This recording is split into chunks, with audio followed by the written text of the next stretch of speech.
Hello, my name is Sarah Moore, and I'm an Associate Professor of Sociology at Salem State University and a Voices Against Injustice board member.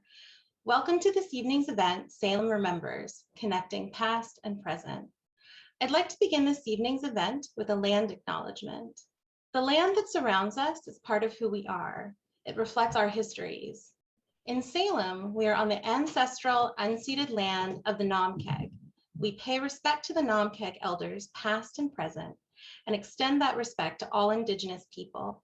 We recognize that we cannot right historical wrongs, but we can name them and acknowledge their impact. And we can do our part to listen and learn and use that knowledge to inform how we act in the present.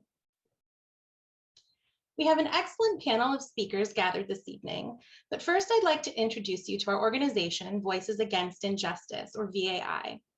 VAI's mission is to promote awareness of social injustice, recognize individuals and organizations who work to confront fear and social injustice with courage, and create programs and events that help foster tolerance, understanding, and reconciliation within the communities we serve. We do this work to keep alive the lessons of the Salem Witch Trials, the last victims of which were put to death on this day in 1692. VAI fosters tolerance, empathy, and reconciliation in several ways. Put simply, we encourage our community and others to remember, honor, and act. With the City of Salem and the Peabody Essex Museum, we remember the legacies of the witch trials by supporting the Salem Witch Trials Memorial, a public monument that honors those who died in 1692. To honor those who died and whose lives were forever changed by the witch trials, we sponsor the Salem Award for Human Rights and Social Justice, which allows us to publicly recognize individuals and organizations working to help those who suffer discrimination and injustice. Finally, we act by offering educational programming that broadens the community's awareness and understanding of current human rights and social justice issues. VAI is grateful to partner with the Peabody Essex Museum in many ways, but we're particularly thankful for their support in hosting and helping to coordinate this evening's event. We're also grateful to the panelists you will soon meet, who so generously agreed to share their time and expertise with us today. Finally, we'd like to thank all of you for sharing this time and space with us, and for your willingness to consider how you might remember, honor, and act in the spirit of reconciliation and justice.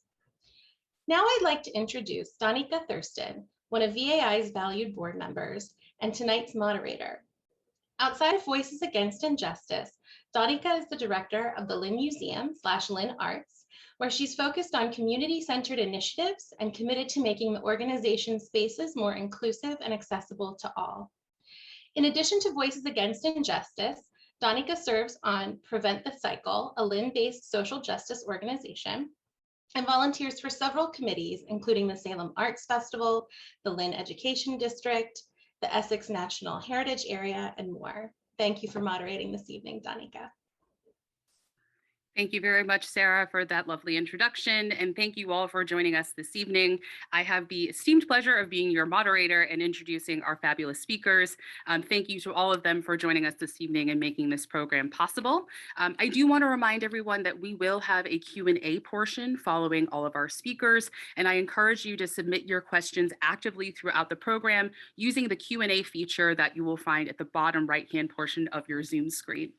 And so with that, I will introduce our first speaker, Margo Shea. Margo Shea is the Associate Professor of History at Salem State University, where she teaches public history, Irish history, and world history. She writes broadly on heritage, memory, and collaborative practice, and specifically on how these issues have played out in Northern Ireland. At the heart of her work is a commitment to sharing the tools of public history in ways that center listening in our explorations of the past and do not ignore the larger structures around which memory and identity take and change shape. With that, welcome, Margo. Thanks, Danica. Thank you, everyone. I'm so happy to be here. The Salem Witch Trials Memorial sits on a plot of land next to the old Burying Point Cemetery, where Salem residents who witnessed the events of 1692 and said or did nothing to prevent the unfolding hysteria are buried. Those of us who live or work in Salem have taken note of this juxtaposition, which was a purposeful part of the design. Another unsettling design element can be found in the inscriptions at the memorial's entrance. To enter into the space, we literally have to step on the pleading words of the dead. My life now lies in your hands. On my dying day, I am no witch. O Lord, help me. These may be the deliberate inflections of dissonance, but they're not the only ones. Many of us have experienced the ways the Witch Trials Memorial is constantly changing, always transforming. We've seen it blanketed in snow on a quiet morning, a lone rose peeking out against the stark white and the deep gray of granite. Perhaps you've spotted an individual or small group slowly making their way through the space, their lips moving as they read the names of the executed. Maybe we've happened upon the memorial only to find a couple saying their wedding vows there. And in the busy tourist season, dissonance takes the form of raucous laughter, jostling tourists straining to see or make sense of or take selfies in the space, people munching on fried food, a mom changing their child's diaper, teenagers scrolling on their phones while draped over the stone walls. It can seem like the memory of 1692 gets lost somewhere between the votive candles and the crushed empties. What I want to suggest this evening is that the memory of 1692 invites our attention precisely at the meeting point between the two. The Salem Witch Trials is at the exact same time a sacred space and a public place. It is tempting to decry uses of the memorial that seem inappropriate given the solemnity and gravity of the history it marks. While memorials hold space for remembrance of events that happened in the past, they're also part of the fabric of our contemporary landscapes and our communities. Not only witnesses to the past, they're mirrors for the present and they're bellwethers of the future. Wrestling with interactions and uses of the Witch Trials Memorial space, I believe, invites us to think through the ways we remember, honor, and act in response to the events of Salem. Which behaviors do we police? Whose presence do we find unnerving? Can we understand people's seemingly oblivious, even disrespectful uses of the space in new ways? There are a few things I think we might consider in our evolving public reckoning of 1692. One, it's possible that people are drawn to the space without a clear understanding of why it matters or what lessons it holds. Anything they take away from the memorial is significant. Two, it's possible that people find it very challenging to slow down and to reflect, and their behaviors reflect this. This is something we can all learn from. Maybe we need the noise so that we may crave the silence. How might we build quiet and stillness into other spaces to normalize reflection? Finally, it's possible that people expect the fantastical, the salacious, and the whimsical in which city. If they don't see it, perhaps they create it. The fun and frivolity associated with ghost tours, witch tours, and other forms of dark tourism seems so at odds with history. But time and again, those who research these areas point to the fact that tourists are playing out broadly experienced contemporary anxieties about everything from climate change to social unrest to financial collapse to the United States' diminishing power in the world. Cultural preoccupations with death, doom, and the afterlife play out in all kinds of ways. So as we go forward this evening, I simply want to say that maybe, just maybe, a worshipful solemnity is not the only or the best way to remember those who were executed here in Salem over 300 years ago. The messy, uneven, even jarring dissonance can be unnerving, but it can also motivate us. It can be generative, and in fact, maybe creative acts require it. It's my fervent hope today and going forward that the Witch Trials Memorial reminds us, compels us to remember creatively and to act justly for the sake of those who perished here in 1692 and for our own sakes. Thank you. Thank you very, very much, Margot. We greatly appreciate your sentiments this evening. And with that, I am now excited to introduce our next set of speakers, my esteemed former colleagues of the Peabody Essex Museum. These three incredible folks are the co-curators of PEM's new exhibition, The Salem Witch Trials, Reckoning and Reclaiming. And they will speak about the themes and the lessons from the exhibition. And with that, I will turn it over to Dan Lipcan, who is the Anne C. Pingree Director of the Phillips Library, as well as a wonderful board member for VAI and chairs the Memorial Committee. Dan? Thanks so much, Doneeca. I co-chair the Memorial Committee with Sarah, who you met at the top of the program. And I'll speak about I'll speak from that role first. As Sarah mentioned, Voices Against Injustice focuses on promoting awareness of human rights and social justice in contemporary society as a way of keeping alive the lessons of the Salem Witch Trials. We work to foster tolerance, empathy, and reconciliation in three ways. And the first, which I'll address, is to remember. Voices Against Injustice maintains the Salem Witch Trials Memorial that you see here in partnership with the City of Salem and the Peabody Essex Museum. Architect James Cutler and artist Maggie Smith designed the memorial to honor the innocent victims of the trials, and Nobel laureate Elie Wiesel dedicated the memorial on August 5th, 1992. Since then, over 6 million people have visited this acclaimed place of reverence to offer their respects. Next slide, please. We're also pleased to collaborate with the City of Salem, the Peabody Essex Museum, and others on the new Charter Street Cemetery Welcome Center, housed in the museum's historic Pickman House, immediately adjacent to the memorial. The center and its on-site staff will foster a deeper historical understanding of the cemetery, the surrounding area, and the memorial. And as Salem Mayor Kim Driscoll has said, the Charter Street Cemetery Welcome Center presents a singular opportunity to connect visitors, students, and residents to the important lessons and legacies of our past. Next slide, please.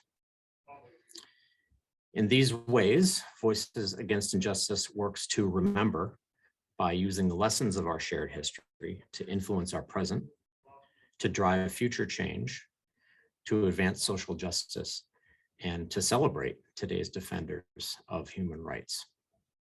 Next slide, please. Tonight, I'm also pleased to introduce the newly opened exhibition at the Peabody Essex Museum, the Salem Witch Trials, Reckoning and Reclaiming, on view now through March 20th, 2022. More than 300 years after the crisis of the witch trials, the tragedies and the grievous wrongs that occurred still provoke reflection as we continue to reckon with the personal experiences of those involved. The rare documents and historic objects on display in the first section of the exhibition are tangible fragments directly tied to the people of Salem in the late 1600s. And the exhibition continues with two creative responses by contemporary artists with familial links to the trials, the fashion designer Lee Alexander Mcqueen and the portrait photographer Francis F. Denny. Their works upend conventional narratives and invite us to consider new perspectives of this history. So we invite you to join us in engaging with these compelling stories and heeding the lessons of centuries-old injustices afresh, and finding new meanings and connections between the past and present. And we hope you're able to see the exhibition in person. For more detail on this exhibition and its themes, I'm delighted to be joined now by its co-curator, Paula Richter, curator at the Peabody Essex Museum. Welcome, Paula. Thank you very much, Dan. And it's a great pleasure and honor for me to be here with you and with Voices Against Injustice and all of you who are joining this event this evening. I've been asked to provide a few comments and thoughts about the idea of connecting to place and the Salem Witch Trials. And if I could have the next slide, please. The Salem Witch Trials, like many historic events, were initially local, very connected to place, and deeply rooted in the community. It started small, and then it grew over time and eventually assumed national, and today even international significance. In the exhibition, the Salem Witch Trials, Reckoning and Reclaiming, the museum presents an encapsulated summary of what happened during the Salem Witch Trials in 1692 in a gallery installation of original court documents and the selection of objects owned by individuals and families involved in the trials. The exhibition poses the question of why did this happen? And it considers what factors were the catalyst for this crisis within the Salem community. Two subsequent sections of the exhibition consider two contemporary artists' responses who reckon with the impact of the trials and what it means to people today. Both of these individuals, Alexander Mcqueen and Frances Denny, have ancestral links to the individuals involved in the Salem Witch Trials of 1692. Could I have the next slide, please? It is important to remember that the objects that remain from the Salem Witch Trials offer a fragmentary representation of what happened. But they do, however, represent the experiences of individuals who walk the streets of Salem. They held these objects in their hands, or they lived with them in their homes. These tangible fragments of life spark our imaginations to reckon with their owners' experiences. So that things like the Town family's window in the upper left, which represents the family of three sisters, Rebecca Nurse, Mary Eastie, and Sarah Cloyce. That it represents a portal into, or a glimpse into, the world in which they lived. In the center is George Jacobs' walking stick or cane.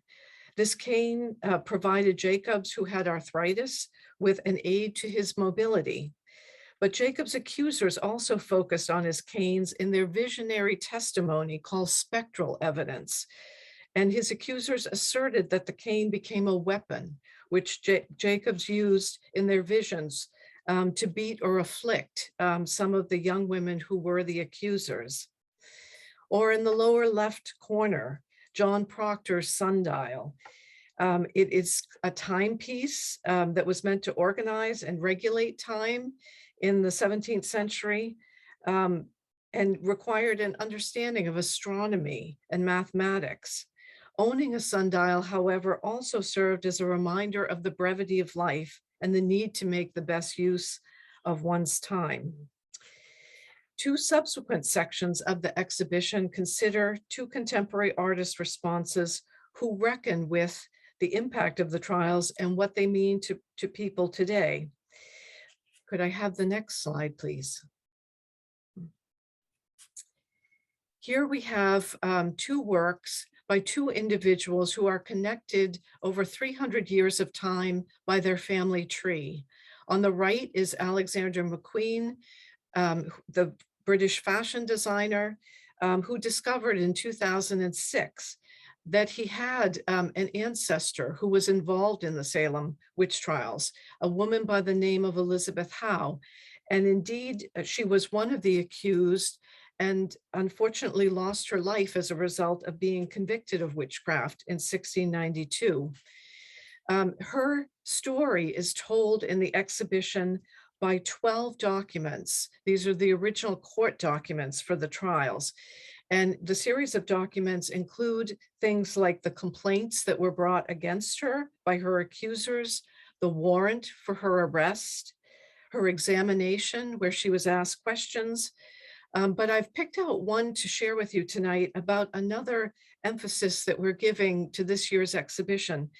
Dan Lipkan and others who have worked with the documents felt strongly that we needed to include the voices of people who defended those who were accused in the witch trials. There were a small number of neighbors, family members, ministers, and others who came forward to testify about the good character of those who were accused, and also testify to their innocency of the charges.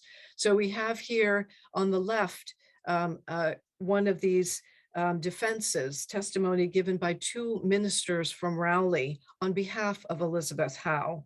Sadly, their words were not heeded, however, during the courts. Could I have the next slide, please? We also consider some of the aftermaths of the trial. So in the Elizabeth Howe section, there are 3 documents that record public acts of restorative justice, exoneration, and restitution. These include things like the reversal of conviction and the seizure of their property. There is a document by the governor ordering payment of damages to the victims, and these took place in 1711. And it includes a document that records the payment to Elizabeth Howe's heirs, her 2 daughters, in January of 1712, which was almost 20 years after the accusations had begun. And finally, our exhibition concludes with a statement by a local minister. And you can read a quote from that document where he reflects on what had happened and reminds people that generosity and community spirit would be very helpful to people in the future, and wish it had been more active in 1692. I'd like to have the next slide, please. I'm now going to turn and introduce you to my colleague, my esteemed colleague, Lydia Gordon, who's going to tell you about a second artist's response to the Salem Witch Trials. Thank you. Thank you, Paula. Thank you, everybody, for being with us this evening. I'm so honored to participate in this event. When we were conceptualizing this exhibition of the Salem Witch Trials, we were really excited to bring in contemporary art and some living voices. It helped us look at the history in a new and fresh way, and also move the conversation forward. I think that Voices Against Injustice does incredible work.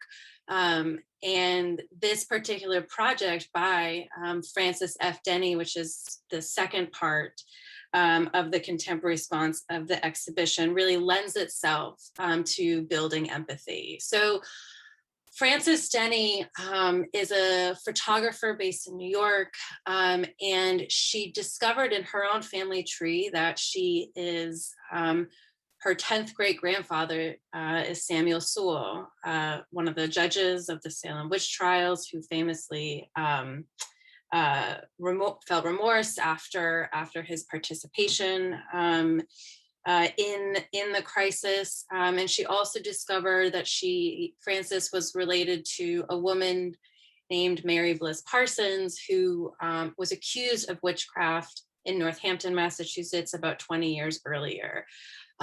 Frances discovered this ancestral connection and sort of dichotomy when she was working on another project that looked at the construction of female identity, female experience within her own family. And so she filed that away and was reminded of it when she was visiting Salem. And so she started thinking about the history of the witch and the witch archetype, and how this word was levied at people and used to label people and other people and accuse them, and really out of fear, right, to control. And she was really interested in this history, but she was also really interested in the contemporary witch community. And so what does witch mean today? And how are these identities and experiences connected? How are they different? And so she started thinking about connecting with people that self-identify today as witches. And she quickly learned that the witch community, if you can even call it a community, is not one community. And it actually is a spectrum of experiences and identities. And so the title of this portrait series is called Major Arcana, Portraits of Witches in America. And Major Arcana comes from the tarot deck, which is a practice using divination cards, and the sort of central cards of that practice and of that deck are called Major Arcana. They're really grand, sort of beautiful words, but they're also in reference to a lot of the people that she photographed using tarot as a gateway into their own practice and how they self-identify. Could I have the next slide, please? So I'm going to show you a series of images. They're actually marketing images because we don't have installation images yet of the exhibition, but I do hope it encourages you to come to the galleries. These are portraits of people who are willingly, and in a lot of cases, very brave, stepping forward in front of the camera and identifying with this concept of being a witch today. And it means, it can mean a plethora of experiences and identities. These are people who are shamans and healers and activists and artists. A lot of them also have religious belief, paganism, Wiccans, but there's also a lot of folks who have cultural roots that have a reverence for nature and are dedicated to a spiritual existence. And so it complicates our understanding and perhaps diversifies our perception of contemporary witchcraft today. But it also really importantly traces the word throughout time, right? And it really lends more meaning to this concept of how it was historically used to oppress people, and mostly women. Can I have the next slide, please? It's also really important to know that in this part of the exhibition, there are 13 photographs on view. The Francis's project entails over 75 portraits, so we have an edited down selection on view. But it is important to know that the individuals that are represented also identify along a spectrum of sexuality and ethnicities and diversity and body types. So there are genderqueer folks, non-binary, trans folks that are represented in the gallery, not only through their images, which they had great agency in also creating, but their words are present. So what we've also done in the exhibition and on the walls, which we felt very strongly about, was not only having Francis's portrait of them, but also their own words about how they self-identify, something about their practice, how they see themselves in relationship to the wider world. And so in a graphic treatment on the wall are also their words. And I think it's a really beautiful connection to those that really couldn't use their words. And, obviously did not identify as a witch in the 17th century, but those that are reclaiming that space. And I think it's really important that the museum makes space for that representational justice within our galleries. Oh, could I have the next slide, please?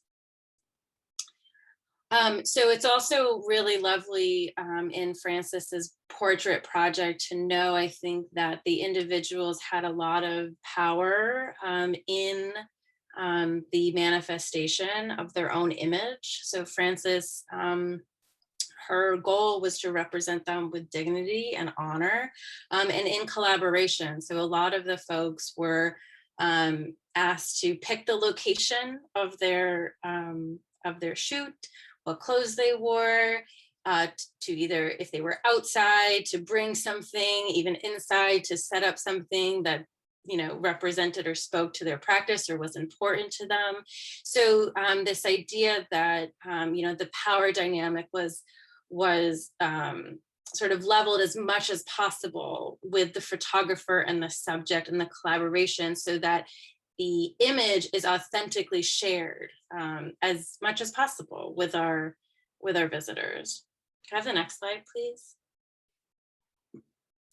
And so one of the things that we're really hopeful with this exhibition is that there is space and conversation and reflection for the multitude of folks that come through our space, especially in October.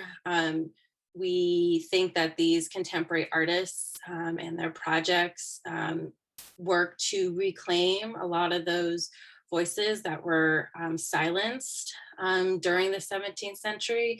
And we hope that, the work really honors their legacy by, creating new meaning and creating spaces of conversation about, today. So I think that's my last slide. Doneeca, you want to come back? Thank you, Lydia and Paula and Dan, for your presentations. We greatly appreciate it, and sharing more about the exhibition, which is open now. So please go and see it if you haven't yet. And I'd like to introduce our next speaker.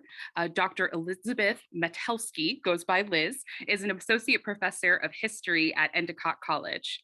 As an outgrowth of her participation in Endicott's Digital Liberal Arts Initiative, she developed an innovative What Makes a Witch assignment using social network analysis for her witch trials class. She contributed to the anthology Quick Hits, Teaching with Digital Humanities on the subject of the Salem Witch Trials, and served as a research consultant for the Witch Hunted Theme Museum exhibit, Blacklist, the Hollywood Red Scare at the Jewish Museum, Milwaukee. She earned a PhD in history at Loyola University, Chicago, and a BA in history at Ripon College.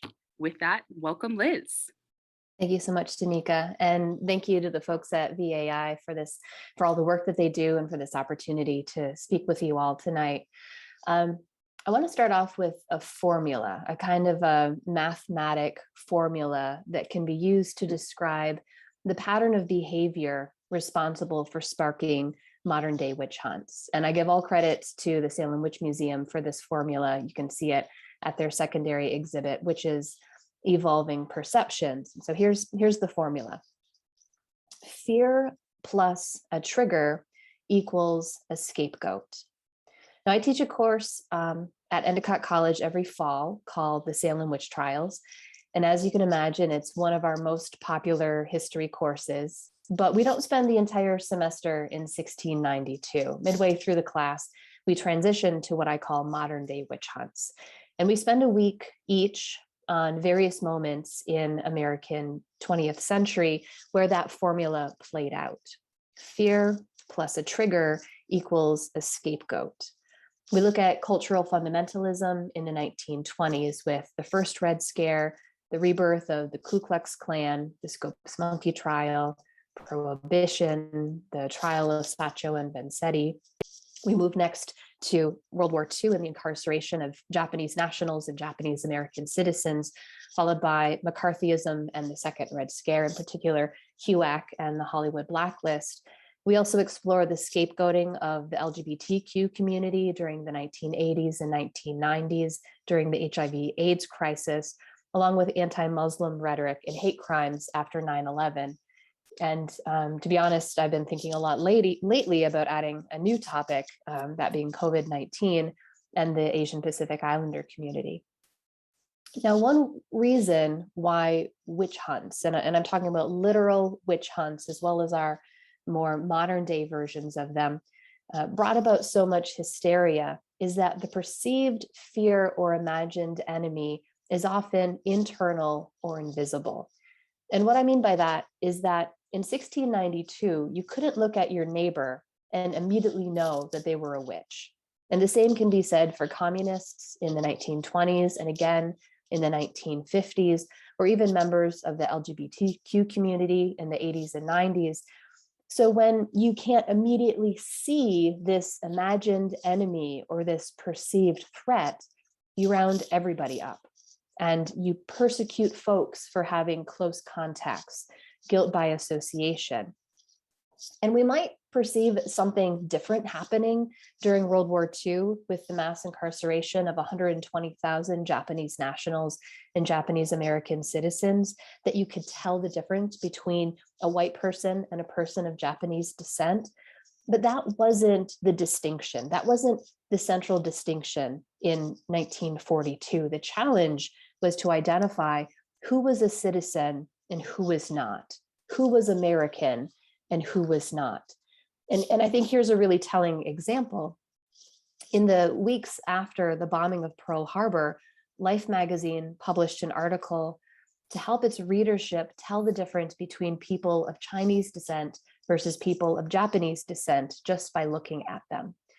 And so when the issue became who was loyal and who was a potential enemy, Executive Order 9066, signed by President Roosevelt on February 19th, 1942, it really took care of that problem.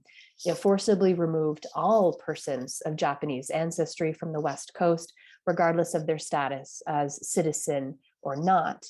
And so 120,000 Japanese nationals and Japanese Americans living on the West Coast were forced to sell their property and their belongings, pennies on the dollar, to pack up only what they could carry and to be given a number instead of a name. American citizens who had committed no crime were locked behind barbed wire and crowded into ramshackled wooden buildings. Now, these concentration camps in America did not mirror the horror of Nazi death camps, but they were similarly built on racism and on fear. And worse, they violated the traditions of civil rights and liberties for which Americans believed that they were fighting.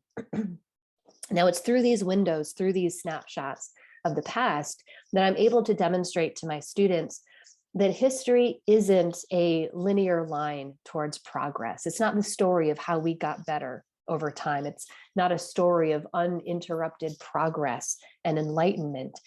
History is about change over time, but it's also about continuity, how the more things change, the more they stay the same. And I'm able to attract 50 students every semester with the hook of the Salem Witch Trials, but they end up learning about so much more. There's obviously an extreme fascination with the events of 1692. And sometimes I think because we have so much historical distance from those events, we might view the 25 victims and the many more who were accused of being witches as characters in a play. It's easy to dismiss that event and say, well, that was so long ago, or they were so silly, they believed in witches. We're so much smarter now, we're so much more informed today. But when we look at our not so distant past, we have the opportunity and I think an obligation to shine light on these more recent events where the fear of something tangible or intangible resulted in the scapegoating and subsequent persecution of entire communities of people. Thanks. Thank you very much, Liz. Greatly appreciate your participation tonight. And with that, I'm going to hand it over to Anna Brea. Anna serves as a staff member at Salem Academy Charter School, where she serves as a Spanish teacher, curriculum team leader, and service learning advisor, as well as an occasional service travel leader. Anna is an educator, art lover, and Salem resident, and also currently serves on our Voices Against Injustice board as the chair of our awards committee. Anna? Thank you, Doneeca.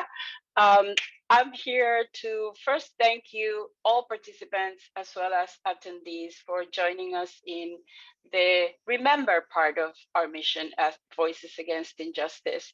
I am here mostly to speak to you about the honor part of our mission and about how you could join us in that process as well.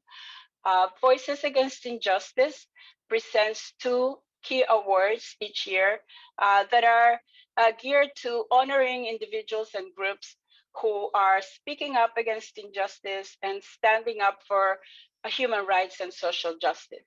Our biggest award is the Salem Award that you may be familiar with. This is presented to an organization or individual whose work has significantly demonstrated courage in the face of injustice, as well as standing up for human rights. Some former awardees include the Ground Truth Project, Ana Maria Archila from the Center for Popular Democracy, the Massachusetts Bail Fund, and recently Cosecha, Massachusetts. You can see the full list of awardees in our website. The key point that I'd like to impress upon you is that we cannot award an organization unless it is nominated. So we really count on community members who recognize the value in these organizations and individuals and fill up a nomination for them in our website. So we really encourage you to think of those organizations and individuals who inspire you, whose work you respect, and you can really make a difference in their work by nominating them for the award that comes with the $10,000 donation to further their work. Also, each year we award what we call the Rising Leader Award. This is an award that is given to a student, a local student, a high school student, who also through service has demonstrated a commitment to human rights and social justice, and has also demonstrated that courage and deep interest in justice. And you can also see the full list of former awardees in our website. This award typically is nominated by the students' schools. However, any community member who has witnessed the student work can submit a nomination, and we really do encourage you to do so. Individuals as well as other groups who work with youth can submit a nomination for these students.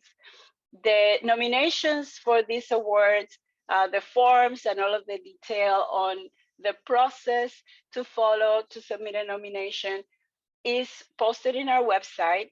I do want to highlight the fact that the deadline for these awards has been extended. So when you go on the website, you might see something different, but the new deadline is November 30th. And so there's plenty of time to do that important work, nominate someone so that we may honor them as they deserve. And with that, I would like to return the mic to Danica, and thank you so much. Have a good night. Thank you, Ana. And now commences our Q&A portion.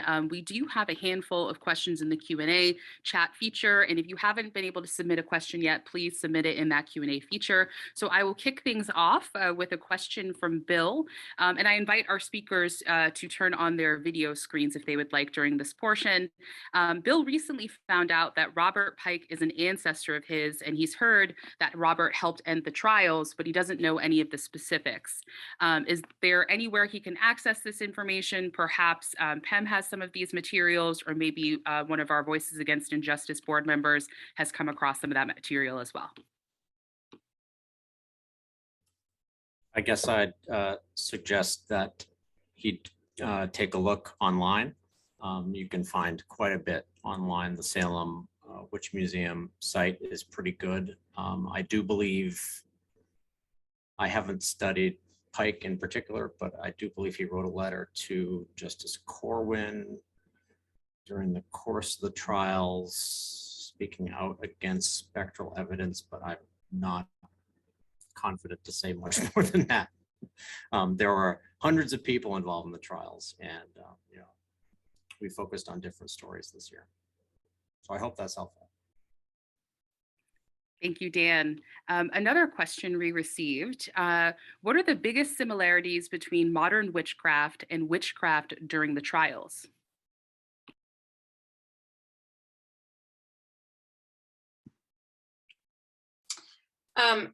So I guess I'll take that question.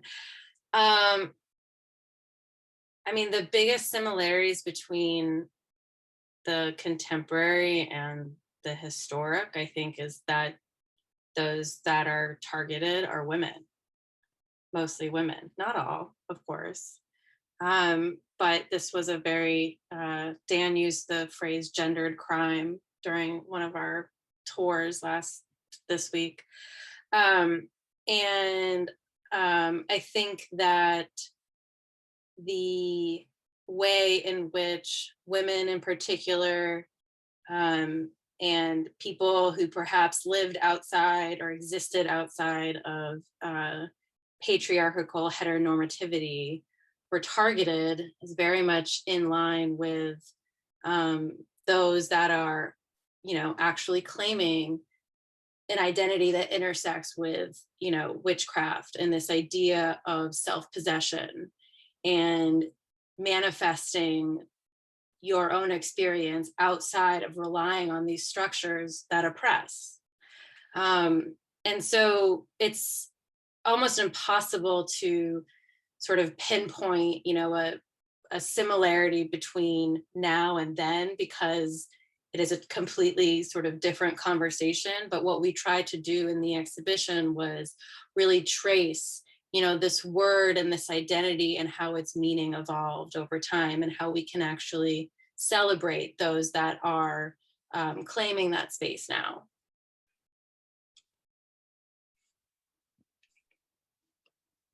Margo. I think it's such an interesting question. And I think that here in Salem, we take such great care to make it really clear in all the work that we do that those who were accused of witchcraft were not practicing witchcraft.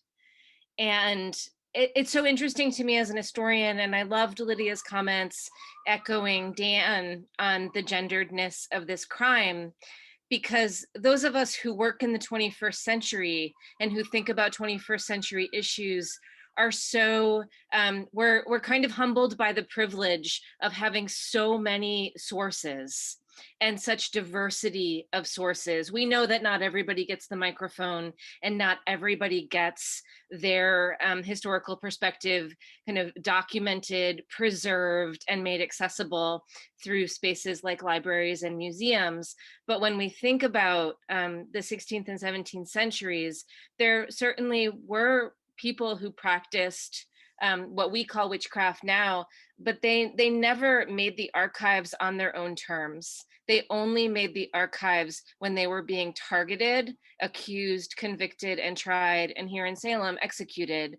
And so I think it's a really great question to kind of think with, because as Lydia's presentation and the photography exhibit makes so clear, reappropriation of the term and defining the term for themselves is really a critical part of this contemporary sort of wave of witchcraft.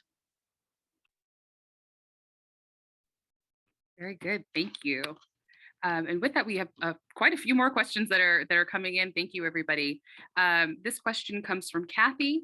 I've seen the exhibit and was surprised that there was no mention of the fact that women who were targeted as they were widowed and people wanted their land. This seemed to be the main reason that they were identified as witches. I assume this question would be best for the PEM folks who co-curated the exhibit. I think there are many reasons why somebody may have been accused of witchcraft. As we've already discussed, this was primarily a gendered crime. Folks outside normative society were probably initially targeted, but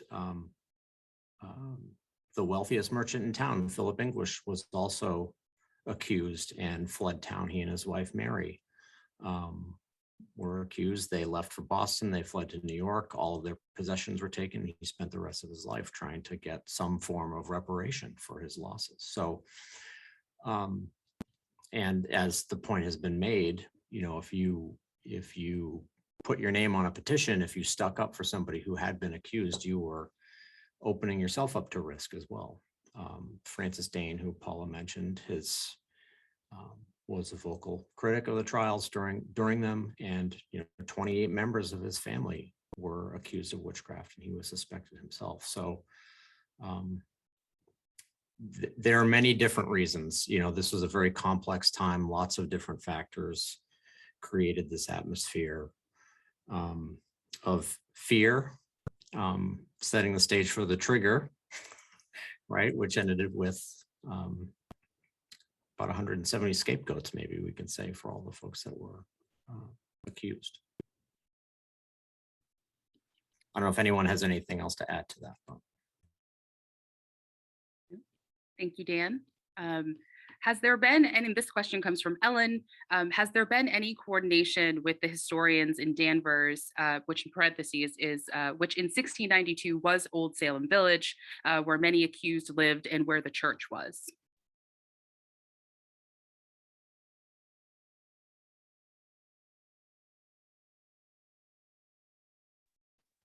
I can't speak to the public history piece of it, but I can confirm, and that's probably one of the things that surprised folks the most, is that Danvers is really the heart of the Salem witch trials, being Salem Village. And in my coursework, my students always want to know, well, why does Salem town become witch city? And you know, Danvers, for such a long time, this was the secret. This was the great shame. And so in 1754, declare their independence and become incorporated and change their name. And so with, you know, a few geographical markers here and there, and the great work of Robert Trask to reclaim the, you know, archaeological kinds of site. And they, you know, they have their own monuments, 1992, which was the runner-up, right? The runner-up design to the Salem Memorial. And so I think that there's, for Danvers, they didn't really need the witch trials in the same way that the city of Salem needed it.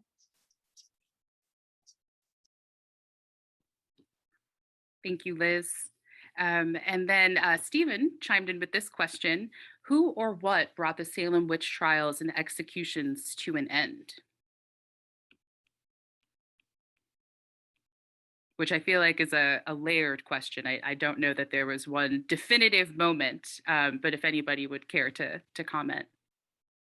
I mean, I think the shorthand is that the accusations started trickling too high up the social ladder. You know, the folks who are making the decisions, they're the ones that are starting to be accused. And they said, whoa, let's put this to an end. So Governor Phipps, in October of 1692, really says, writes to London and says, we're not going to do this anymore. There's still 52 people languishing in prison, mostly from Andover, that have their fates really hanging in the balance. And he, in fact, pardons 3 of those individuals who a grand jury says we're going to be executed. He says, no more deaths. But I would give another tip of the hat to Thomas Brattle, who writes a really influential open letter. And if you Google Thomas Brattle, you'll come across this document, really powerful about, you know, the misuse of spectral evidence and you know, just the bad justice that was being done. I'd just like to add something that came to mind. I'm not sure if it's germane to the answer of the question, but in the reversal of attainder document from 1711, several folks were named that had been condemned and executed. Their reputations were cleared, of course. What one little tidbit of information that I think was really interesting, that's maybe a little bit buried in there, is that the justices, the sheriffs, the agents of the state were absolved of all blame and were essentially, all the blame was put on the accusers, essentially protecting those folks who worked for the state from further prosecution, which isn't all that different from what we see with qualified immunity today. So that's interesting parallel between 1692 and now. Thank you, Dan and Liz. This question comes from Nancy. The witch hunt term is relevant today, but the women who were victims were not witches and were Christian. How do we honor them in their beliefs today? I don't think that they would want to be identified as witches today. I think that's a really great point. And as folks have already said, you know, the major difference between witch hunt in 1692 and witches who identify that way today is that there's really scant evidence to suggest that any of those who were executed were in fact practicing witchcraft. Witchcraft, however, was happening in Salem. This is in a society that believes in witchcraft. Witches are real, whether that be divination, fortune telling, things like that. And that's one thing that Reverend John Hale is so aghast about in his modest inquiry is we made a lot of mistakes. We killed people who weren't actually witches, and we let the real witches live. For sure, it's and I'm not part of the modern Wiccan community or anything like that, but I understand the impulse to want to say these 19, 20, 25 total were martyrs to the cause. But again, there's really little evidence that any of those who were executed were actually practicing witchcraft.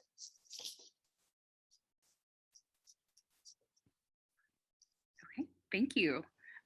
We do have a couple specific questions regarding the exhibit, one of which is there any sort of component or element that makes the exhibit accessible to people on the autism spectrum?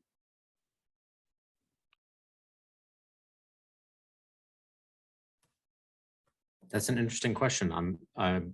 Honestly, I'm not quite sure how to answer it. It's relatively dim. It's quite quiet. And the museum is working on certification with a sensory accessibility outfit called Culture City. And I think pretty soon we'll be certified as, I think, maybe the only museum in the country, if I have that fact right, with that certification. So stay tuned for that, I would say. Excellent. Thank you, Dan. And I will also comment, feel free to reach out to the guest services department if there are any specific needs at PEM. They are the feet on the ground folks and can probably give you some additional details. This next question comes from Kimberly. Can you speak about some of the ways Salem reckoned with or learned from the witch trials historically and or used those lessons to influence its presence? In parentheses, I recently learned that in the 1920s, Salem banned KKK meetings and parades in town, for example. This didn't happen in other towns on the North Shore. I just want to say, I think that Tad Baker here at Salem State, hi Kim, is probably the person who knows most about kind of the intervening period. I think that Liz's term, the Great Shame, did not only apply to Danvers, it certainly applied to Salem as well. That's why, for example, Proctor's Ledge had been dedicated for many, many, many years as a space, but never was actively memorialized. But yeah, it's really interesting to think about the ways in which post-industrialization and the rise of a variety of different social movements in the 1960s and 70s sort of recast Salem's own sense of obligation to deal with these histories, and how that just is complicated by the tourist economy. But I think that some of our undergrads have done some really interesting research in this area, and it probably would be good for us to amplify it in settings like this. So thank you for the reminder. Thank you, Margot. Another question from a different Nancy. She says, good evening and thank you for your thoughtful presentations. During the course of studies, do any of you know of the impact Judge Stoughton had on the course of the Salem Witch Trials? I guess Nancy lives in Dorchester, and in Upham's Corner, there's a reference to the judge on a street that's named after him. So I guess just wanting to know more about Judge Stoughton. Well, he was pretty for the trials. He was the Chief Justice, and he signed the death warrants that are still extant. There are 2 of them that still exist. And I believe he also signed his name endorsing Cotton Mather's book, which was published soon after the trials ended. Basically a justification of the trials. That's what's coming to mind. I think he also was like a super big fan of spectral evidence. Yeah, right. And was like, yay, spectral evidence, and kind of convinced Cotton Mather to like have that be admissible in court, which, as we know, was a mess. Stoughton's not, if we're thinking about like the heroes of the story, you know, he's not a Robert Pike. In fact, Rebecca Nurse, when she was originally tried, the jury came back with a verdict of not guilty. And Stoughton said, whoa, whoa, whoa, I think you need to go back and reconsider. So the jury went back and they reconsidered and they found her guilty. Wow, so maybe we should have that street name changed in Dorchester. Perhaps Robert Pike. Next question. Can anyone comment on what this all means to strengthening of the feminine aspect in all humans?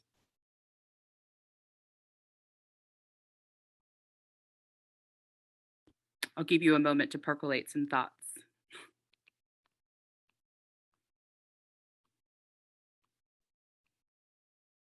And maybe, Lydia, this might be relevant to the photo piece, the contemporary artist piece in the exhibit. That's such a great question. I mean, I think the work just really implores us to speak our own truths and to make space for others and other people's experiences. We are better together, and just because somebody is different, there's no, that doesn't mean there's deference. So I think it's about always questioning and, you know, questioning those power structures that are at play, and, you know, not taking no, you know, for an answer, and staying true to your own authentic experience, and not being shy of your own voice. Thank you, Lydia. As you can see, my office lights just shut off, which means it's a cue. It is time for us to wrap up this program. So I apologize for any folks if we did not get a chance to answer your questions. I'm hoping that we'll share out some contact information after this program for any specifics. And of course, go and see the exhibition at PEM, and then reach out to us at Voices Against Injustice as well. And with that, I'm going to turn it back to Sarah. Thank you again to Doneeca and our panelists for sharing their time and insights with us this evening. This was truly a meaningful way to remember and honor our past as we look to our future. And thank you also to the Peabody Essex Museum for co-hosting and coordinating this event with VAI. And thank you to our audience for sharing this space with us this evening. For those of you who are interested in learning more about Voices Against Injustice or supporting our work, you can visit our website at voicesagainstinjustice.org, or contact us by email at voices1692@gmail.com. Community members are welcome to join our standing committees, the names of which you can find further up in the chat, and to participate in our upcoming 1692 campaign. Finally, as Doneeca said, we encourage you to visit the upcoming Peabody Essex Museum exhibit, the Salem Witch Trials, Reckoning and Reclaiming, as well as the Salem Witch Trials Memorial. Please feel free to take a moment to reflect on this evening's program and view images from the memorial. Thank you again for joining us.